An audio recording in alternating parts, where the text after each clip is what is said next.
So in this tutorial, we'll just go a little bit more in depth about what you can do with linear regression using R, as well as how you could use R to help you obtain p-values, multipliers, and critical values. So hopefully you've already opened up the corresponding PDF file with this tutorial and the R script associated with this tutorial. So we'll be using the same data set from before. We'll be using the purity data set, right, which relates the purity of the oxygen in the distillation process based on the percent of hydrocarbons in the processing unit. So I'm going to read the file in, and I'm going to make it the default data frame. And so I'm going to fit a linear model for this, and I'm going to store it inside the variable called result. Now, typing summary of your linear model, right, gives you a lot of information about the test statistics, p-values, so on and so forth.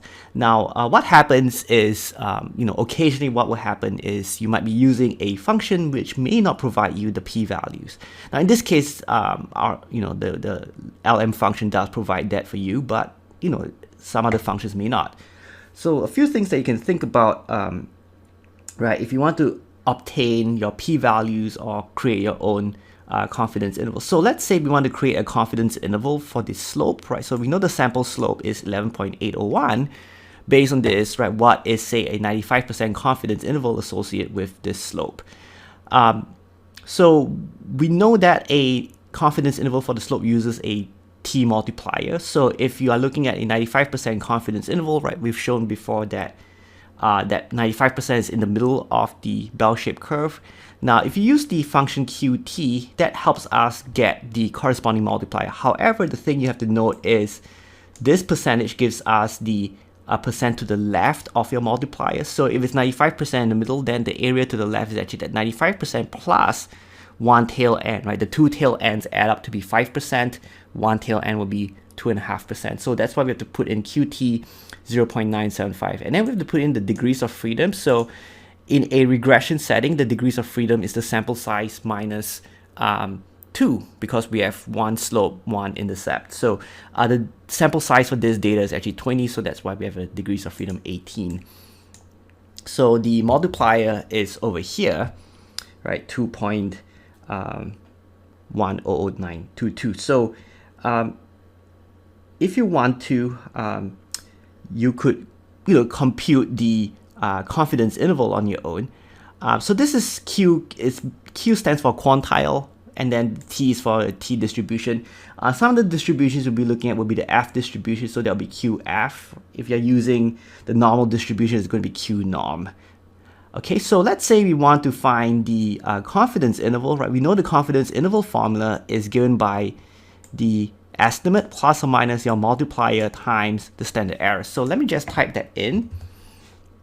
Right, so the sample slope 11.801 minus this multiplier 0.975, 18 times the standard error, which is 3.485, right? So that will be the lower bound of this interval, and then the upper bound is just using a plus sign. So let me just run these two lines of code, and we can kind of see what the lower and upper bounds are for this confidence interval, right, between 4.47 and 19.12. So So that's how you could do it manually. You could also use the qt function to find critical values for a two-sided test. So if it's a two-sided test, this multiplier is the same as the critical value if it's a two-sided test, right? If it's a one-sided test, the function that we'll be typing in would be 0.95, because we want that 5% on one tail end. So that would be the critical value if you were doing a one-sided test. So we know the critical value for this two-sided test is 2.1. So that means if our test statistic is bigger than this, we will reject the null. We notice our test statistic 3.3, which is bigger than this, so we do reject the null. And it's not surprising, right, that because our p-value is indeed less than 0.05, right, we reject the null. So for a hypothesis test, right, you could either use critical values or p-values. Now, let me just verify this p-value, right? So we want to find the p-value associated with this test statistic. We can use the pt function. So the p means probability. Now, the key thing is, if you type in pt of the test statistic, comma your degrees of freedom, that gives you the probability to the left.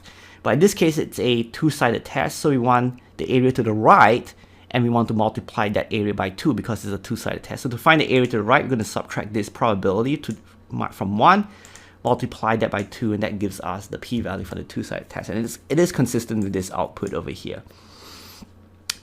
Now, another thing that it turns out you could do in R to find the 95% confidence interval for the regression coefficients is to actually use this function called confint. Right, so it's basically like confidence interval. The first value that your argument you're putting in is where you store your linear model, and then the next one is the level of confidence that you want. So let's say we want to still do a 95% confidence interval, right? So for the slope 4.47, 19.122, which is consistent with what we found, right? Maybe it's just some rounding off issues over here. So it turns out you could use R for this confidence interval. The next thing that we could look at would be to find the confidence interval for the average response, right, for a specific value of the X variable. We could also find the prediction interval, right, for the response variable for a specific value of the predictor. So let's say we want to find the mean response and the predicted response when the percent of hydrocarbons is 1.2. So I'm going to store that into this variable called new data frame, and I'm considering it when the X variable hydro is 1.2. I'm going to store this inside new data, and then the function I could use to find the 95% confidence interval for the mean response is predict.lm. I'm going to put in the linear model for which value I want to find the mean response for, what percentage for the confidence interval for the mean response, and I'm going to put in confidence over here. The other thing you could do, right, if you want for a prediction interval, is to use the word prediction in it, right? So I'm going to run this line of code here, and this gives me the lower bound and the upper bound for the average value of the purity, right, when the percent of hydrocarbons is 1.2. If I use prediction, that gives me the prediction interval, and the interpretation is a little bit different, right? The confidence interval for the mean response is the average value of the purity for all such data points where the amount of hydrocarbons is 1.2%. The prediction interval gives us the value of a single observation, right, when the amount of hydrocarbons is 1.2%. Now, another thing that you could do, right, is, I'm giving you a lot of information, and what happens in real life is that you know some of these functions exist, and sometimes you just forget what you need to put in. So you could actually access the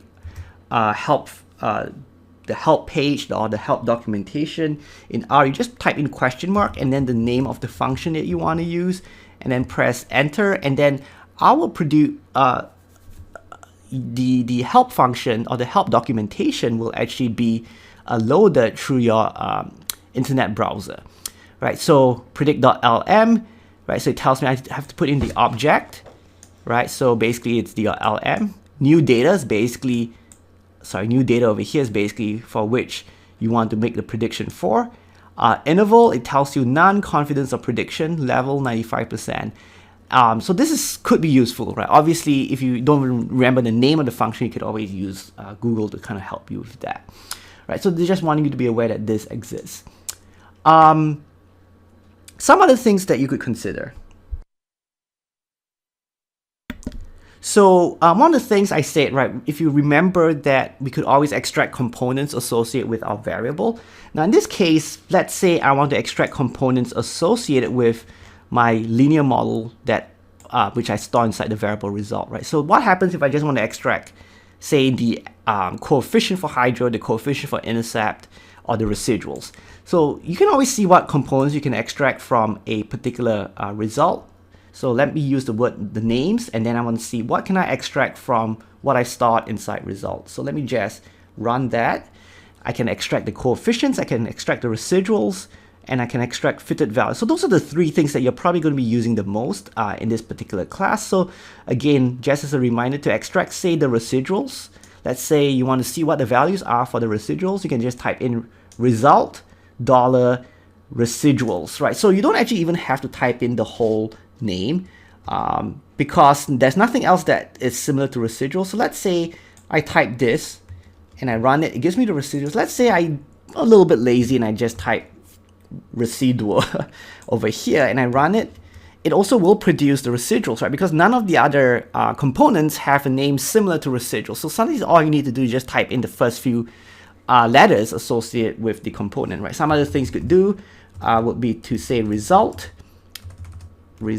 dollar, and if I want to find the coefficients, I can just write coef, and I'm pretty sure that that will produce the values associated with the coefficients, and that's given to you over here. All right, so this is going to be very useful because you're going to be extracting the various components as you're doing some of your analysis later on in this class.